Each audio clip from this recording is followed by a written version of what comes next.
Welcome to another inspiring episode of the Elite Expert Insider Podcast. Hosts Melanie Johnson and Jenn Foster are the owners of Elite Online Publishing. They're both Wall Street Journal, USA Today best-selling authors. We're really glad you're here because this podcast was designed for you. Meet industry experts that share their secrets and strategies. Get successful results for your business in money, relationships, health, and your life. Each episode is going to inspire you to take action towards reaching your greatness. Hi, welcome. It's Melanie Johnson with Jenn Foster. We are here for another great podcast. If you are thinking about selling your business at any point, then you are in the right place today. So many people, I can't even tell you, I've talked to people who are like, well, I'm going to retire and I'm just going to close my business up. What a waste. We have an expert here today. She is going to fill you in. It's Michelle Seiler Tucker. She has written books about the subject, how to exit rich. I want to know how to do this. You should want to know how to do this. And if you don't have a business, you know someone who has a business that's going to want to know how to do this. Michelle, welcome and thank you so much for coming today. Thank you, Melanie. Thank you for having me. Thanks, Jenn. Yeah. So Michelle, tell us a little bit about how you got into this and how you are the expert at businesses and selling. So I've always been an entrepreneur. I've always owned different types of businesses and different verticals. I also had a franchise development consulting and sales business and had equity partnerships in different franchisors businesses. And buyers kept asking me, do you have any existing businesses? Do you have any existing businesses? I'm like, no. And all of a sudden I'm like, why don't I? And that's really why I started my mergers and acquisitions firm almost 20 years ago. I personally have sold over 500 companies. My firm altogether has done right at 1,000. And I'm a mergers and acquisitions master intermediary. We really specialize in buying, selling, fixing, growing because as Steve Forbes says, and Steve Forbes, by the way, endorsed my latest book, Exit Rich. And Steve Forbes says 80% of businesses will never sell. 8 out of 10 companies do not sell. So I learned a long time ago, if I don't fix them, if I don't grow them, if I don't put them on a build to sell method, then I'm going to starve to death. So I buy businesses and flip them. I partner with business owners, investing my capital, resources, expertise, and I put them on a build to sell course. You sound like, people flip houses, you flip businesses. Mm-hmm. And you made it sound like it's so easy. I was never interested in real estate. I never had any desire to be in real estate. But even as a little girl, I was always curious and interested about business. So you talk about on your website, in your book, there's 6 pillars. You have to go over how do you do these pillars one by one and to set yourself up to sell your company. What are the things that you need to do? Absolutely. So first and foremost, one of the biggest reasons that businesses don't sell is because business owners think of their business as their baby, not as the valuable asset that it is. And I'm here to tell you, your babies are at home. Go home, love them, kiss them, hug them, but pay attention to your business. It is the most valuable asset that you own. So most business owners never think about selling until a catastrophic event has occurred, whether that's internal or external. Internal being health issues, partners disputes, divorce, death. External being this pandemic we've been in for the last year and a half. And the worst time to sell your business is during a catastrophe because you're not going to maximize value because the business is typically trending downward. And that's why you see so many businesses closing, selling for pennies on a dollar, or even filing bankruptcy. The best time to sell your business is when it's in its prime and doing well. So I'll walk you through this really quickly. I tell all my clients that, like Stephen Covey says, start with the end in mind. Mm-hmm. And so I tell everyone, plan your exit from the beginning. When you want to drive somewhere, what do? You pull out your phone, you go to Google Maps, and what's the first thing you plug in? Where you're going. The destination. Your destination. If you don't plug in your destination, where do you go? Nowhere. Nowhere. You get lost. Business owners are going nowhere, and they are lost because they don't plan to fail. They fail to plan. And they're driving around in circles, driving up and down the financial hills to end up nowhere. So the first thing we do is we have our business owners determine their destination, their desired end game, their desired sales price. And everyone gets hung up on a number. But let's just pick a number. Say you want to sell for $10 million. Boom, you got a number. Then what does it need to know? GPS model needs to know where you're starting from. So that's your location or your current valuation. Most business owners never get their business evaluated. Their most valuable asset, they never have a valuation until they think about selling. And by the time they think about it, it's too late. So you really need to have an annual valuation checkup, because there are events that increase valuation, there are events that decrease valuation. We go to the doctor once a year to get an annual checkup. We take our cars to the shop once a year to get an annual tune-up. But our most valuable possession, which is our business, we don't get an annual valuation checkup.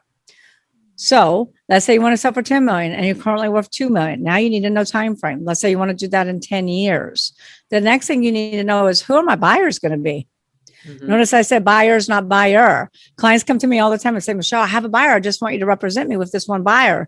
And I always say, no, I won't do it, because it's a lot of work to pull together all the financials, to put together the due diligence and get your business ready for that one buyer. And then if that one buyer falls apart, you have no backup buyers. Mm-hmm. So we always want to have buyers. Plus, how do you maximize value if you can't create competition, if you can't create a bidding war with the party of one? There's 5 types of buyers. First-time buyers is 90%. They buy small coffee shops, restaurants, ice cream stores, things of that nature, typically under $1 million.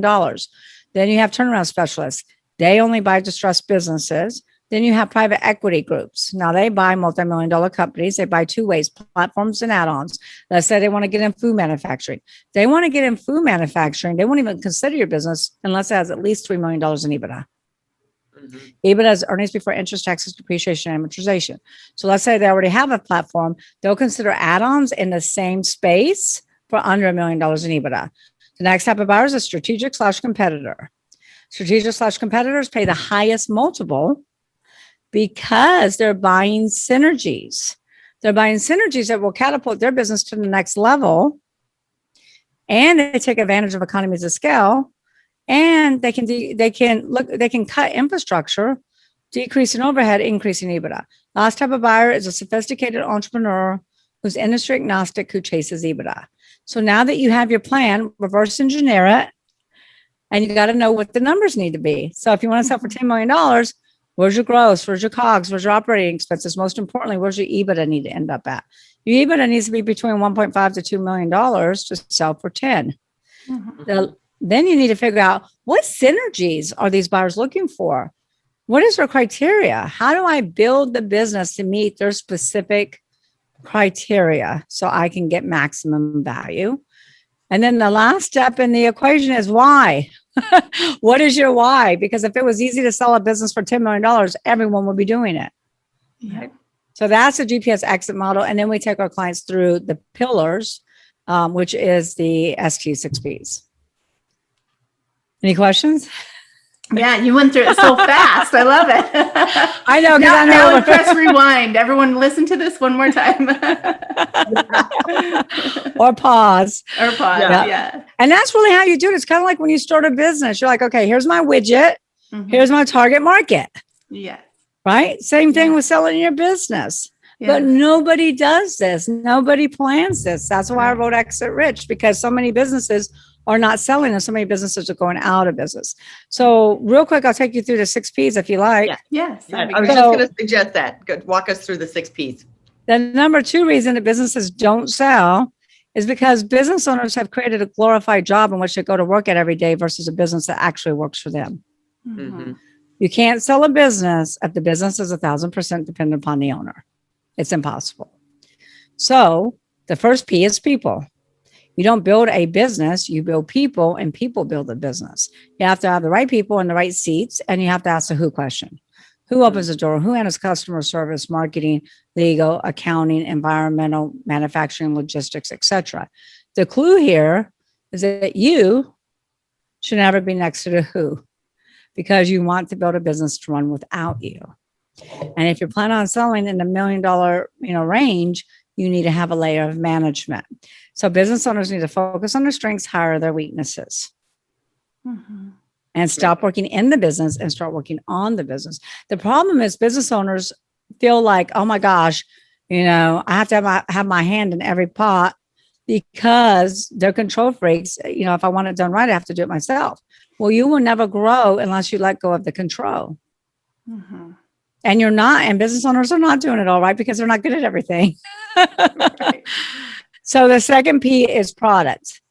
Now, I'm going to tell you really quickly, when I wrote Sell Your Business for More Than It's Worth in 2013 and did the research, I learned that 95% of all startups will go out of business. We all know that. But when I wrote Exit Rich and did the research, I was flabbergasted because I learned that the business landscape has actually flip-flopped. Only 30% of startups will go out of business now. Out of 27.6 million companies, those businesses that have been in business for 10 years or longer, 70% of them will go out of business. 70%. You hear about the big public companies all the time in the media. Toys R Us in business 75 years, goes out of business. Right? And then you got Kmart, Steinmart, Pier 1. But they don't talk about the private companies on every street corner in every state and every town, across our great nation. These business owners are exiting poor. So the number one reason for that, why businesses are going out of business, is because of lack of aim. AIM is AIM. Always innovate and market. They stop innovating. So product is huge. That's why it's second.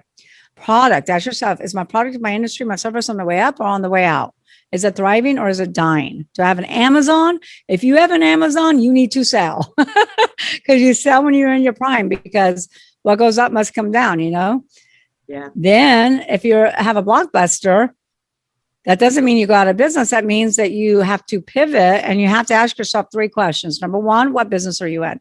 Amazon did this back in the 90s. They asked themselves, what business am I in? And Amazon said, we're in a book fulfillment business. We fulfill book orders. And then ask yourself, what's my core competency? What do I do better than everyone else?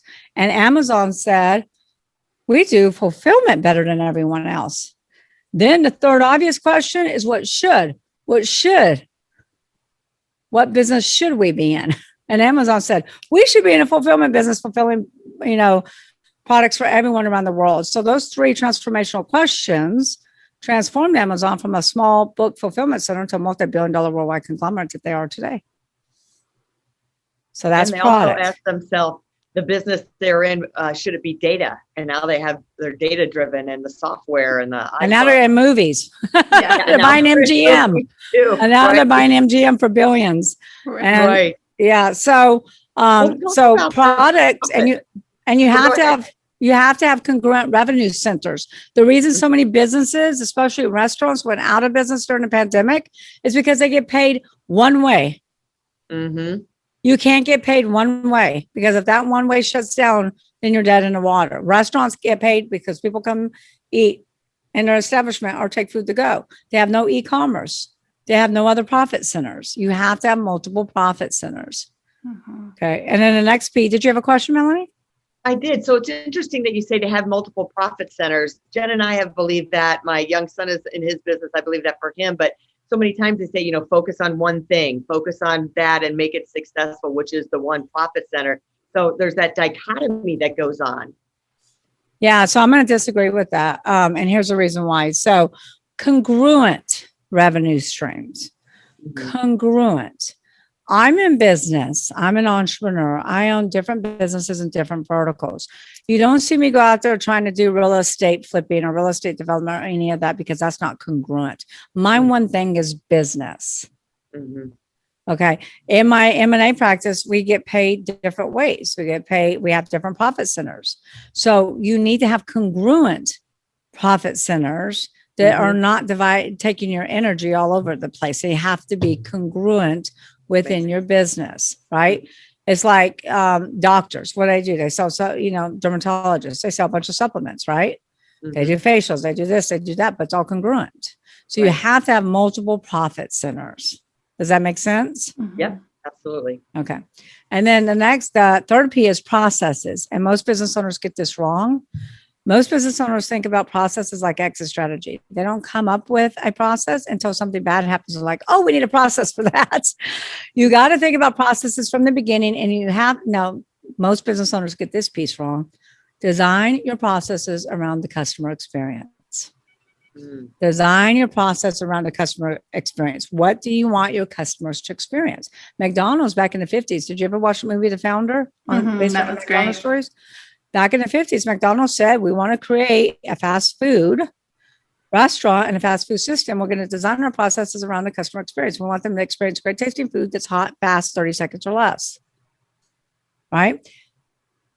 That was back in the 50s. You can eat at McDonald's anywhere on the road, and even though they tweak the processes along the way, the experience is the same, right? Mm-hmm. You experience the same no matter what McDonald's you eat at all around the road, really.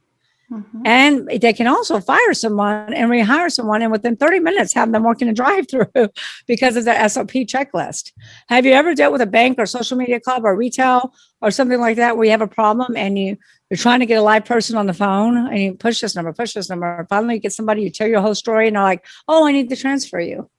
Yeah. I need to transfer you. And then you never get your problem resolved. Or let's say you want to go to the doctor's office. Are there hours designed around your schedule? We all work 9 to 5. When do they open? 9 to 5. Right. So think about you. Everybody needs to stop and ask themselves, what do we want our customers to experience? If you don't provide wow experiences for your clients, then your competitors will be happy to do it for you. Mm-hmm. Whoever makes it easiest for the consumer to purchase products and services is the company that's winning. Amazon is winning because you can practically buy anything and have it delivered to your house within 2 days. Yep. So the next P is the most highest value driver. I'll go through this one really quick because there's 6 pillars to it. I'm going to give you a crash course on valuations. Businesses that have under $1 million in EBITDA will typically trade for 1 to 3.5 times multiple, depending upon their synergies. Except for SaaS companies. SaaS companies are the only industry that gets a multiple of revenues. Businesses that have over $1 million in EBITDA will typically trade for 5 and up. Proprietary assets, proprietary is number 4P. These are your synergies. The more proprietary assets you build, the higher multiple you're going to get. Number 1 is branding. The more well-branded you are, the more I can sell your company for if your brand is relevant in the mind of the consumers. Is anybody paying any money for Blockbuster? No. The most valuable brand in the world is, do you know? I want to say McDonald's again. They're in the top 10. Yeah. Apple. Apple. Oh, that makes sense. $359 billion. That's just the brand. That's not cash flow, inventory, real estate, AR. Then you have trademarks. Trademarks are huge. Trademark your podcast name, your company name, your slogan, all of that. But don't just get a state trademark. And that's the biggest mistake the business owners make is they go to GoDaddy and they're like, yes, I got the .com. And then they go out and get their state trademark and they never check the federal database. So they could be in business 5, 10, 15 years and all of a sudden receive a cease and desist letter and you have to stop using that company name. So make sure you trademark. Patents are huge. You know, we sold a company for $18 million. It wasn't making any money, but they had 18 patents. Contracts, distributor contracts, manufacturing contracts, franchisor contracts, any type of exclusivity, and client contracts, especially if they have a subscription model with recurring revenue, like Sharon Lecter has. Mm-hmm. Here's a caveat to contract. This is the biggest mistake the business owners make. I've never seen a business owner get this right in 20 years. You must have the 2-sentence transferability clause in your contract saying this contract is transferable upon the new entity because 98% of all sales are asset sales, not stock. If the buyer doesn't agree to a stock sale and the clients don't agree to consent to transfer, your deal could fall apart. Databases are really big. Facebook paid $19 billion for WhatsApp. WhatsApp was hemorrhaging money, but they had 1 billion users. So we're talking about synergies. Celebrity endorsements. We have a client that has their products on Oprah's favorite thing. Strategics will pay a lot of money for that. Celebrity endorsements, radio personalities, they can only endorse one vertical at a time. So that's prime real estate. E-commerce businesses. We sell a lot of e-commerce businesses. When they can get any of those those online number 2, number 3, number 4 positions, that brings up their value. That increases value. Okay. So you have to build your proprietary assets, and content is king. So even your content, if you're an architect and you have drawings, if you're an engineer, all of this is proprietary. Okay. Mm-hmm. Patrons is the next P. Most business owners follow the 80-20 rule, where 80% of their revenue comes from 20% of their clients. Business owners have customer concentration issues. We're selling a business right now for $70 million, and 70% of the revenue is tied up with one client. So we're having a very difficult time. Yeah. So you want customer diversification, not customer concentration. And then the last P, the most important P to all entrepreneurs, is profits. The reason I put profits last is because lack of profits is never the problem. It's the symptom of not operating on one of the other 5 Ps. I have clients that come to me and say, Michelle, I have a profit problem. I'm like, no, you have a process problem, or no, you have a people problem. So that's your infrastructure. If you're running on all 5 cylinders, you will be profitable. If you're not, you won't. I love that. So many great tips. It sounds like we need to read your book over and over again. Yeah. So should I tell your listeners how to get it? Yeah. Yeah. Where can they go to get the book? Melanie, you look like you have a question in there. I do, but that's all right. Tell them how to get the book first. Okay. So Exit Rich was endorsed by Steve Forbes, saying it's a gold mine for entrepreneurs as they leave way too much money on the table. Sharon Lechter is my co-author who wrote Rich Dad Poor Dad with Robert Kiyosaki. She's a CPA, financial literacy expert. And she actually writes the Mentor's Corner after each chapter. Plus, her husband, as a bonus, is an intellectual property attorney. So he adds content in the proprietary section. And Kevin Harrington, the original Shark on Shark Tank, wrote the foreword. So the book launches June 22nd. You don't have to wait till June 22nd. You can go to exitrichbook.com for $24.79, which is less than Amazon. We will email you the digital download immediately. We will send the hardcover to your doorstep upon launch date for no additional shipping cost to anybody that lives inside the United States. And then we'll give you a lifetime membership into the Exit Rich Book Club, where we have video content and me doing deep dives and different techniques and strategies, plus documents to operate and sell your business. Sample SOP checklist, org charts, policy and procedure manuals, sample letter of intents, sample purchase agreements, due diligence checklist, and closing docs. All these documents would cost you probably over $40,000 to recreate. They're there for your download and your review and your download. If you're going to use the templates, you have to take the name Seiler Tucker off. I had a lady send them to me yesterday, and she's like, can I use these? And I go, well, you have to remove my company name. She goes, oh.